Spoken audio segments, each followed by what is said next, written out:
All right, welcome to the You Can Mentor podcast. I am here with the Reverend Mr. Clarence Ford III. Clarence, say hi today, my friend. Hello, Zach, and all of Zach listeners. Hope all is well today. Yeah, man. Now, why don't you tell people how we met, Clarence? We met at the National Mentoring Summit in Washington, D.C. I passed by your sign and I forget exactly what it said, but it said something about mentoring being discipleship. And I was like, that's a guy I need to speak to. And so we had a conversation, and I guess the rest is history. Didn't know you had a podcast at that point, but um yeah, after you told me I that you had a podcast, you might as well have been my best friend at that point. I love podcasts, I do. Man, you're a self described kind of podcast junkie there, aren't you, Clarence? I am, and I don't know, I find it a little disgusting, that I listen to podcasts as much as I do, but I spend a lot of time in my car, and I used to listen to a lot of talk radio, and that got kinda toxic, and, of course, the music being what it is, and, um, so yeah, podcasts, for somebody who's a former teacher, as I know you are, who loves to learn. Um, and I'm a history guy because I was a history teacher. So I listen to a lot of history podcasts and ministry podcasts and a little bit of everything else. So yeah, Awesome. Love it. So Mr. Clarence Ford, he is the program director for Crossroads Mentoring Program in Houston, Texas, baby. Love it. yes, sir. H Town. Yeah, and so it's a partnership between a church that is called what, The Clarence? one church at Bethel's family. Okay. And you're partnered up with Houston ISD. Isn't that correct? Yes, sir. We're an HISD partner, and we do work in other schools and other districts, but we created our program specifically for HISD schools, but we've branched out to other school districts and are proud to say that we do serve kids in other school districts throughout the Houston area. I love that. Well, it's a it's a big place down there, so there is definitely more schools than one um, mentoring kind of program can handle. So For got your sure, hands full. for sure. Or yeah. So why don't you just share with us about who you are, talk about your family, and how you got here today, Clarence? Okay, so my name is Reverend Clarence Ford. I'm the wife of one, Lisa. I'm sorry, I have one wife. I'm the husband of one, Lisa, and I am the father of two girls. I'm a girl dad. Lauren, who is 24, and Caitlin, who is 18 and a senior in high school. So I am also the grandfather of one. His name is Lyndon. He is the joy of my world. And I'm his favorite person in the world. So whenever we're together, he's usually with me. So that is my family. I am the student pastor by day at the One Church at Bethel's family. And we got involved with this mentoring thing because I know you believe this as well, um, believe that mentoring is discipleship, and that um, Jesus told his followers to go and make disciples. And what we endeavor to do is just walk alongside young people at a critical stage in their lives to help them overcome challenges, accomplish their dreams, and be the best version of themselves. And if we have the opportunity um, to tell them about Jesus, we do that too. So um, it's a great work. I'm a product of mentoring. I'm from New Orleans, Louisiana, and I grew up in a very rough time. Both of my parents were addicted to narcotics, and so I saw a lot of things that I wasn't supposed to see at a young age, and probably did some things that I wasn't supposed to do. And were it not for mentors who came alongside me at that critical point in my life, I would not be here today, literally. And it's amazing how the Lord can use one or two people who step in at just the perfect time in someone's life where they can be going down this track, and then God shows up by way of relationship, and the next thing you know, you're heading on this track. So it's a powerful story, my man. Absolutely, absolutely. Okay, so now you've been working with youth for quite a while now, which was very surprising to me because you don't look a day over about, about 35 years old, but you've been working with youth for how long? I've been in Houston for 17 years, since 2007. My wife and I met in college. We went to college in Virginia. And we moved to her hometown, Philadelphia. So we lived right outside of Philadelphia for about 10 years, and then we moved down closer to a lot closer to New Orleans than to Philadelphia for sure. And this is as close as I could get to my hometown and not get myself in a whole lot of trouble. So accepted the call to gospel ministry, eventually accepted the invitation to be a full time youth pastor. And, um, we started a mentoring program at the church, and that grew into what Crossroads has become today. So it's exciting in a lot of ways to see your life and your work come full circle, and God to use every experience, every um, um, bad thing and good thing to work together for His glory and for my good. So it's been a it's been a wild ride, but it's been a blessing. Amen. Yeah. So whenever I say mentoring is ministry, Clarence, tell me what that means to you, my friend. It's the gospel. It's the personal relationships that Jesus asked us to go and create in Matthew 28 uh, in order to make disciples. It's walking alongside young people, and sometimes not so young people. Uh, but in the context of what we do, it's walking alongside young people, helping them find question the answers to life's questions, helping them to discover their purpose, um, the meaning of life, and all that God has for them. So it's been quite, for me, it's been the story of my life's work because even before I became a minister and a pastor, I was a teacher and a coach, mentoring kids in that context. And so, um, you know, to me, it's been a real blessing to do the work that God has called me into, um, and to continue that work from a standpoint of ministry, because I believe it was all ministry, it was all God ordained. But this is the gospel, so it excites me. And so there are so many mentors who are able to go into the schools as teachers and as coaches. Can you just tell me what kind of opportunities being inside of the school afforded you in regards to building relationships, um, gaining trust, earning the right to be heard, all of those good things?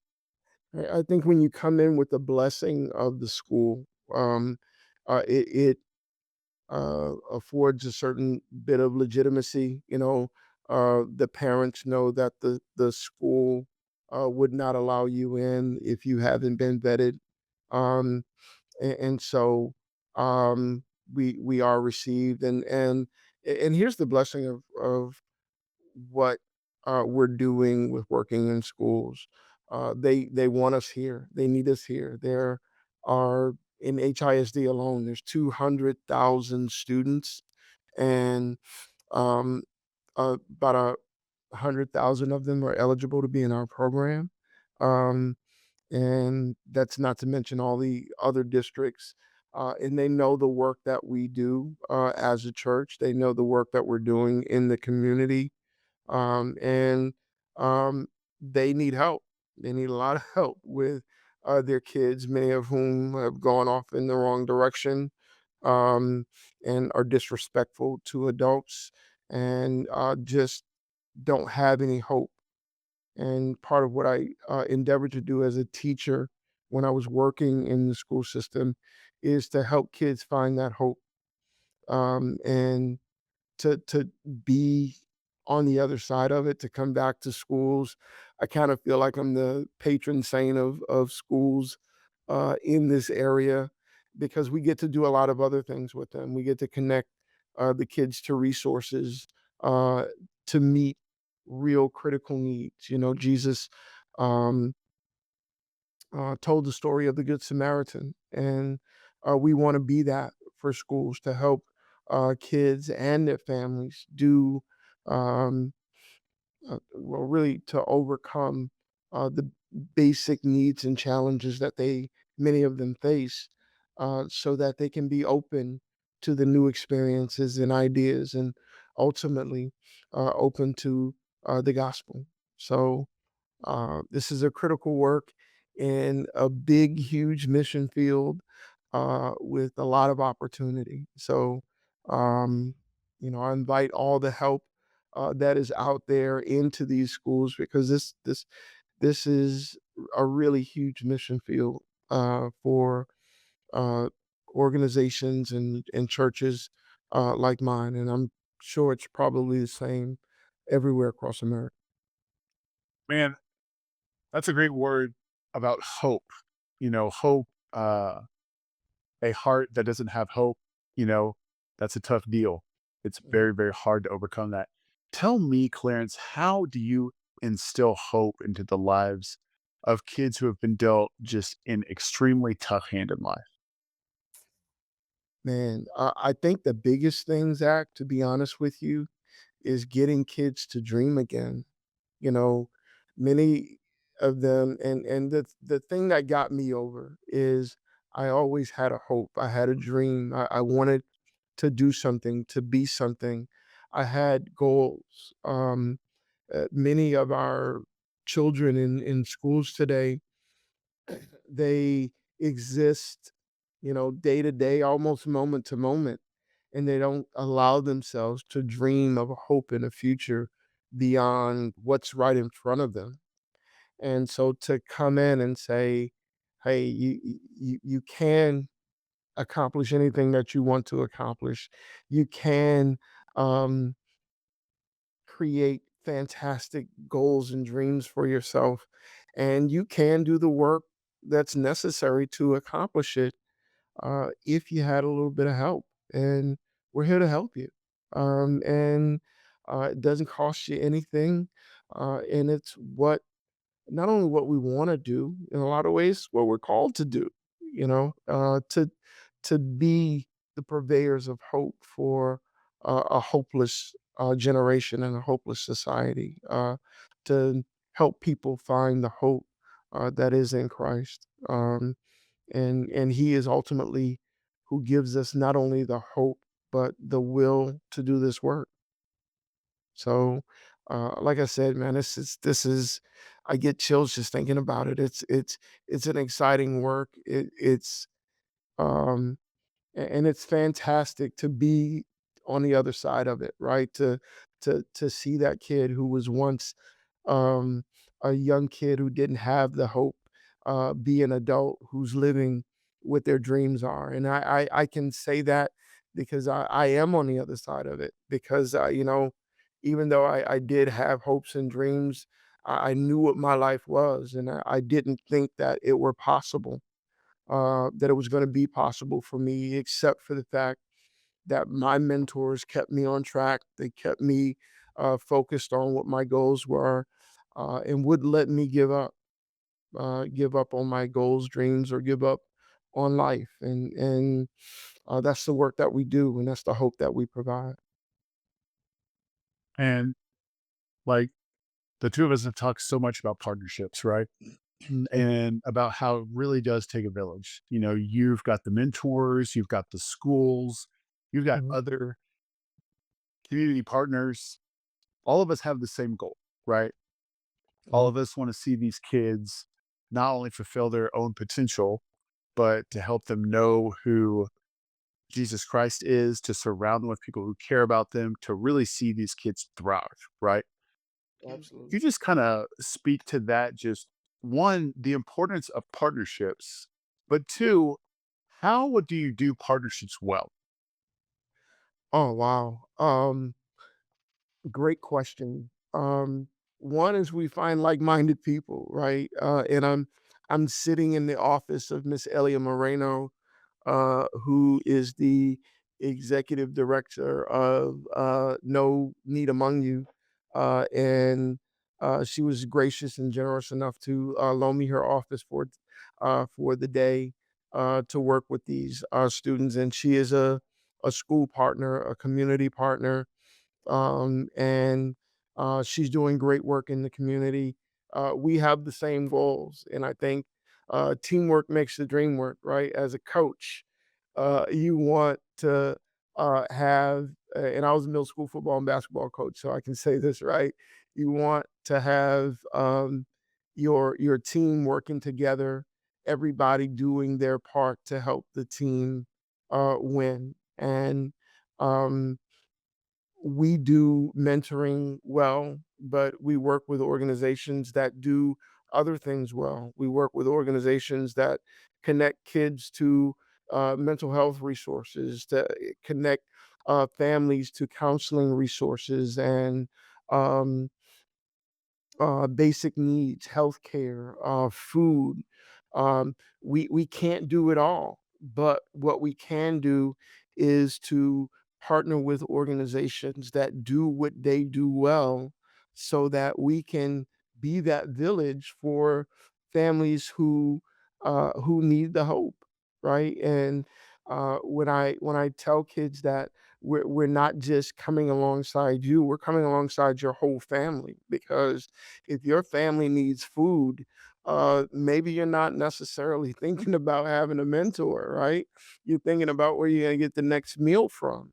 Well, if Bethel's Heavenly Hands can provide your family with meals so that you don't have to think about that, or if you're a kid who needs to work, if we can have a partner who specializes in helping kids find part-time jobs, or helping their parents find full-time job, and training so that they can engage in careers that work, then let's do that. And then I think, again, once we meet the basic needs that people have, it's a lot easier to talk about mentoring. It's a lot easier to talk about disciples. It's a whole lot easier to talk about the goodness of God and the love of Christ uh, once He sends you to meet people's basic needs. And and that's the part that I really love about what I do, because it's not just working with kids and adults and matching them and helping kids reach their goals, but it's really about helping families and working with so many other good people out there who are doing the Lord's work and what they do to make an impact on this world for time and eternity. And so yeah, that's what we do, and that's what it means to work together with other people to help do this work. And I feel like so often, with me at least, there's a couple reasons why I don't engage in partnerships, right? And I think the number one thing is I'm just too busy, like to find other people who are investing in my community, who are trying to serve these kiddos, to call them up, to go grab a coffee. I mean, there that takes some effort. But So, also what I found is it may go slower, it may be harder, but it is 10 times more effective, because so often in mentoring and doing full-time kind of ministry as well, Mhm. I am so focused in on me and what we have to do and the funds that we have to raise and we have to recruit mentors and we have to get into the schools and we that sometimes I forget to think about the kid, Mm, right? And one thing that I always want to ask myself is how can I give this kid the best environment possible that they can thrive in? And it's just going to be better time after time if there's more than one caring adult in their life. So the mm, more the merrier, right? And that is where partnerships come in, right? Like, yeah, they might come to you for mentoring. They might go to this, spot for church. They might go to this spot for food. They might go to this coach for basketball or for football. And just the more positive people we can introduce to this kid's network, the more support we can give to these families. I mean, that is the body of Christ. mm. All of us are on the same team here. And when we stop trying to focus so much on our own silo, and when we look up and take a look at the whole field, it just tends to go better. Absolutely. And just to speak to Elliot, tell you about Elliot and amazing work that she's doing in this area. She has an 8 block radius of Houston, Texas, and probably uh, m- perhaps the most underserved neighborhood in the entire city. And she opened a boxing gym right across the street, um, so that kids and their parents and the teachers and staff. I know the principal. Uh, he goes and he works out in the gym across the street, and their whole goal is ministry, but they're able to do things well that we can't, that we just like you said, we don't have the time for, right? But how cool is it to be able to partner with her, not only to use her office, but to um, connect kids and families to other resources that are far beyond what we do, and that's the beauty of it. So yeah, I think partnerships and working together in the body of Christ. Uh, Unity is what God calls us to, right? And unity does not mean sameness. It does not mean oneness. It means that we're all different. We all have different roles in this body, but we are all working toward the same goal. And um, that's what it means to me, at least, to have partners who are just as committed to this work as I am. And you're right, Zach. It takes a whole lot more work um, to go out and create those partnerships, but the impact on families is much more. And at the end of the day, I'm really saving myself a lot of work because I know a lot. I've seen a lot of boxing, but I've never been in a ring. Well, actually, I was once, and it did not go well for me. But yeah, just to have people on the ground who are doing things that I can't do to me uh, makes it um, easier for me in the long run. So I know whenever I was up in Dallas doing my thing, I it just kind of hit me one day. I'm like, oh my gosh, if all these people who are serving the same kids, if we get in the same room together and we talk about what we're doing, that can save us a ton of heartache. That can save us just a ton of time, a ton of different kinds of resources. And so, but it takes intentionality, right? Like it takes picking up the phone, it takes having conversations, it takes a pursuit. So my encouragement to you, if you are mentoring specifically in a tight community, right? Find out who's doing what and just call them up and take them out to coffee. Mhm, Perhaps if you have a big space, if you just pick a day, hey, the last Thursday of every month or the last Thursday of every quarter, we're just going to get lunch and we're going to meet all at this church and we're going to talk for 90 minutes about who's doing what and how can we support each other. I have just found that pursuing people, taking them out to coffee and having a meal with them every so often, that really is kind of a mentoring kind of best practice. So Yeah, and we also partner with another organization called Loving Houston, and Loving Houston specifically connects churches with schools. And one of the things that we do with them is we have quarterly lunch and learns, and we get together with all of the other people that are interested in doing this work in schools to um, share best practices, to connect, to network, to talk about what we're doing that's working and not working. And so, um, whatever um, teams I can get on is what I'm trying to do because um, even other mentoring organizations, right? We have a niche, if as it were. We only mentor middle and high school students, but we work with other mentoring organizations that uh, mentor, that focus on mentoring elementary school students. We also have a niche in. We have a priority because we train our mentors to um, work with kids who have been impacted by drugs and alcohol. And so our mentors are specifically trained for that type of kid. Whereas if there's a kid who, like my mentee, who's relatively um, doesn't have those challenges, maybe that kid might be better served by being in another program where we can accommodate the kids who really need to benefit from what it is that we do well. So I encourage all mentoring organizations to even consider, as we do, partnering with other mentoring organizations that do this work and have a niche or have a specialty, um, where every organization can do what it does well.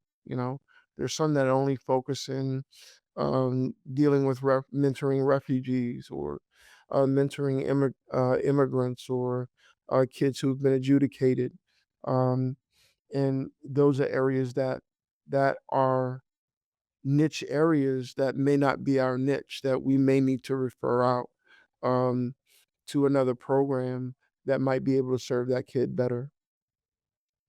Yeah, and so y- you spoke to how you kind of serve a specific kind of kid, right? Like those who've been impacted by alcohol, those who've been impacted by certain kinds of drugs.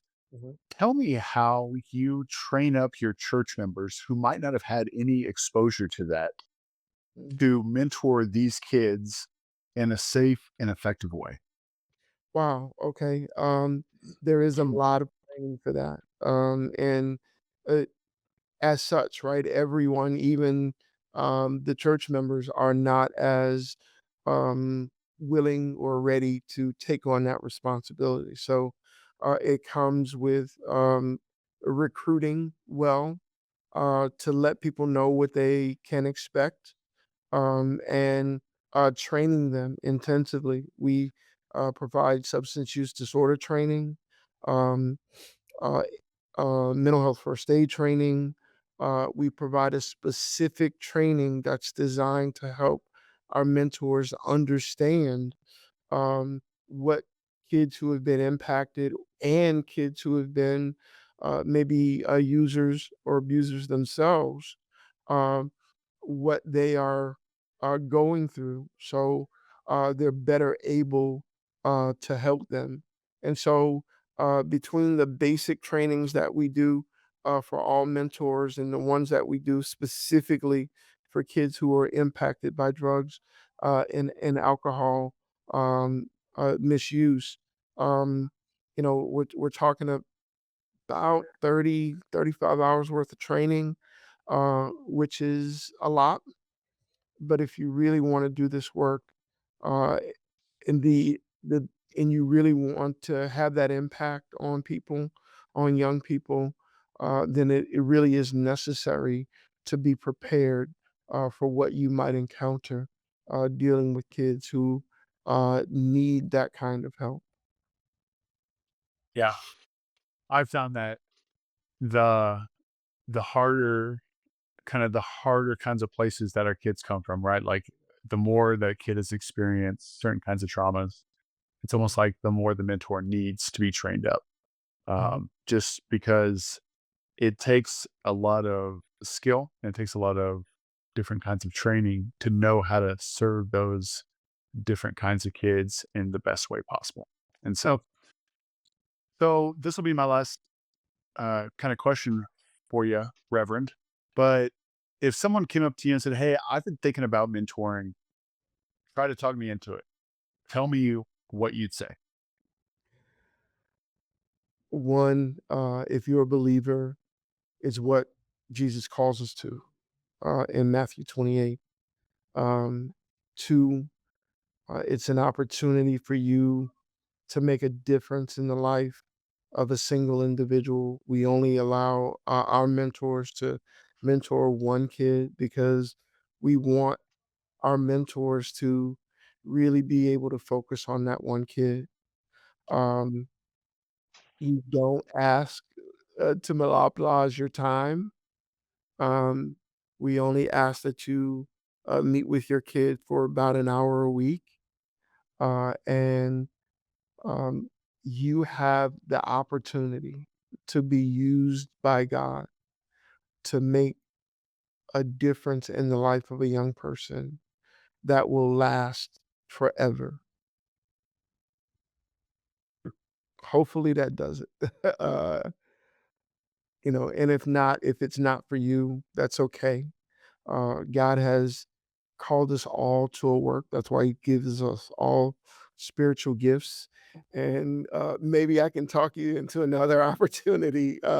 We need admins, we need volunteers, we need people to make phone calls, people with technical expertise to do other things for the program. So you can you can help if you don't want to mentor, and there's opportunities available there as well.